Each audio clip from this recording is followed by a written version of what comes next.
De uns tempos pra cá, uma tia minha chegou pra mim e me chamou de petista. Parece até piada. E o motivo foi porque eu tava reclamando das coisas que estavam faltando na universidade por causa dos cortes de gastos que estava tendo e principalmente por causa das terceirizações. Porque no nosso caso, a gente da Unesp, estava havendo um sucateamento de uma série de serviços, por exemplo, do restaurante universitário e também do serviço de limpeza. É fato que no Brasil é tudo muito burocrático, então foi dar uma greve no serviço de limpeza porque a empresa resolveu não pagar os funcionários e simplesmente os professores, donos não, mas líderes de grupos de pesquisa estavam tendo que fazer mutirão com seus alunos de pós-graduação, gente com doutorado, pós-doutorado, para fazer limpeza de banheiro no local de trabalho deles. Isso é uma coisa degradante, é uma parada que você não espera de um profissional qualificado, ainda mais em química, que muita gente enxerga como uma porta de entrada para uma carreira de sucesso, tanto dentro quanto fora da academia. Isso é algo que seria, por exemplo, impensável dentro de uma empresa privada. Isso faz parte também do problema da evasão que a gente tem das universidades. E isso me abriu a cabeça, porque eu percebi que ignorância não vem de quem não teve estudo, ignorância não é uma coisa exclusiva de um grupo, ela tá em todo lugar, a gente é ignorante todo santo dia com coisas que a gente não conhece. E a minha tia não teve a oportunidade de estudar numa universidade pública, apesar de ela ser advogada formada, ela não estudou em uma universidade pública, né? Ela não teve que pedir por bolsa. Na verdade, na época dela nem existia esse tipo de coisa, então às vezes na cabeça dela foi muito mais uma coisa do tipo, ah, eu sobrevivi passando dificuldade, então por que que vocês têm que ter essa mamata? Por que que o problema é dos outros? Por que que o problema é da privatização? E ela transformou isso em um ataque político contra mim. E eu me senti ofendido. Tanto que hoje em dia eu ainda não tenho a minha independência financeira. Hoje eu vivo de bolsa, ainda vivo com a ajuda da minha mãe, estou procurando emprego. Também uma outra ilusão que as pessoas acham da universidade é que isso abre muitas portas, mas na verdade muitas vezes também fecha. Não é tão simples quanto parece, não é porque você tem um diploma que você vai ser contratado e tal. Você ainda tem que se esforçar muito de qualquer jeito. Mas na minha posição, eu passei a graduação com algumas dificuldades, mas eu nunca olhei para elas, porque eu sempre via mas muita gente pior do que eu, entendeu? Então, por exemplo, quando eu não consegui pegar uma bolsa de permanência estudantil, que é uma bolsa dedicada aos alunos poderem permanecer na universidade, eu e minha mãe viramos e falamos: beleza, a gente dá um jeito, a gente dá os nossos pulos, a gente se ajuda. Por quê? Porque se eu não passei, é porque tem gente precisando mais do que eu. E eu tenho que levantar as mãos pro céu e agradecer, porque eu ainda podia morar sozinho numa kitnet, pagando barato, mas ainda morando numa kitnet.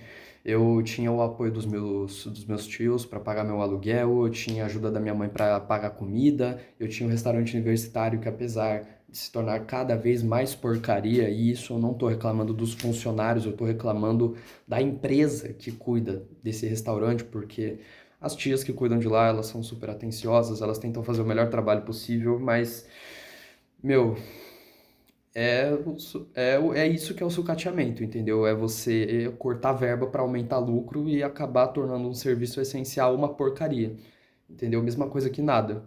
Achar pedra, achar minhoca no teu almoço, se achar isso normal, é bizarro, entendeu? E eu precisei da visão de um outro tio meu para abrir os meus olhos, para virar para mim e falar: cara, você dormia no chão, você vivia que nem um Vietcong, você tinha um forninho não, um fogão elétrico de uma boca, que não dava nem para fazer um macarrão porque não dava para esquentar a água direito. Era esse o seu primeiro ano de graduação. E depois as coisas foram melhorando, depois você foi arrumando as suas coisinhas, a gente foi te ajudando, aí todo aniversário era um investimento. O meu primeiro presente de aniversário que eu ganhei estando em outra cidade, fazendo faculdade, foi uma calculadora científica. Eu podia pegar uma baratinha, mas essa daqui, me ajudou muito na graduação. Essa era a minha prioridade. Essa é a seriedade que um aluno de graduação tem, entendeu? A gente não tá aqui de bobeira e quando a gente ocupa um lugar, quando a gente faz um piquete, é porque chegou num limite, entendeu?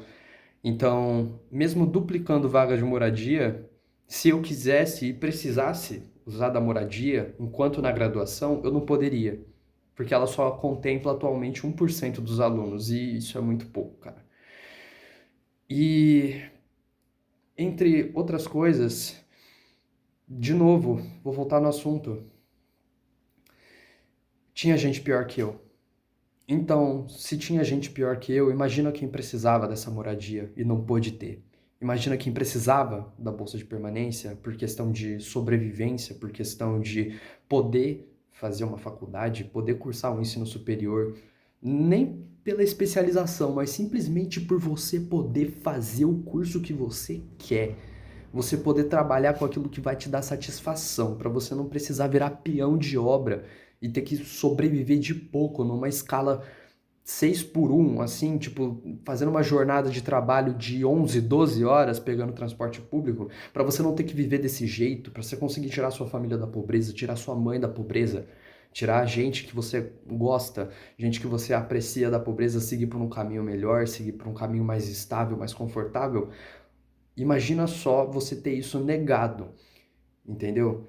Imagina você não ter a condição de sobreviver ainda recebendo uma bolsa, porque a bolsa também não é lá grandes coisas. É papo de R$ 800, menos que um salário mínimo, R$ 400 a menos que um salário mínimo. Você sobreviveria R$ 800 no mês, pagando conta? Acho que não, né? E muita gente confunde isso com opinião política, mas não é para confundir. Não é questão de política. Questão de política é questão que vai melhorar a vida de todo mundo. A gente, aluno, a gente faz piquete, a gente faz greve, a gente faz paralisação quando chega num limite. Quando tem gente indo embora porque é trans, gente indo embora porque é pobre, gente indo embora porque teve caso de assédio de professor, entendeu? Então, é por isso que os alunos evadem a universidade e independente de lado político. Existem pautas de direita que são pertinentes, existem pautas de esquerda que são pertinentes. O problema são os maus exemplos, que geralmente são os que estão lá na cadeira canetando a gente para foder com a nossa vida. E não só sucatear os serviços que deveriam ser públicos para salvar esses alunos, para salvar a gente, para garantir que a gente, pobre, tenha uma condição de elevar a nossa qualidade de vida, como também sucatear serviço essencial para a população. Se não fosse isso, não teria gente morrendo de fome. Você falar que a pessoa que está morrendo de fome na rua, ela escolheu isso, talvez você também me chamaria de petista. Se você é esse tipo de pessoa, você também me chamaria de petista. E agora voltando para a história da minha tia, instantaneamente, depois dela fazer essa acusação contra mim, eu disse que eu não sou ista nenhum. Eu não estou em posição nenhuma. Eu estou a favor de melhorar a qualidade da minha vida. E eu tenho plena noção, plena consciência de que em ano de eleição vai ter muito vagabundo por aí querendo me agradar. E nenhum vai. Esse país está politicamente perdido. O único país com um PIB gigantesco que nunca fez reforma agrária, né? A gente tem a maior, se não uma das maiores desigualdades econômicas do planeta Terra, certo? Você pensa que é só em países lá de África, em países de Oriente Médio, países em guerra, países que sofreram um colonialismo muito mais tardio e pesado do que o nosso, que estão passando necessidade? Então, fica atento, tá? Porque Um dia essa conta vai chegar pra você, cara.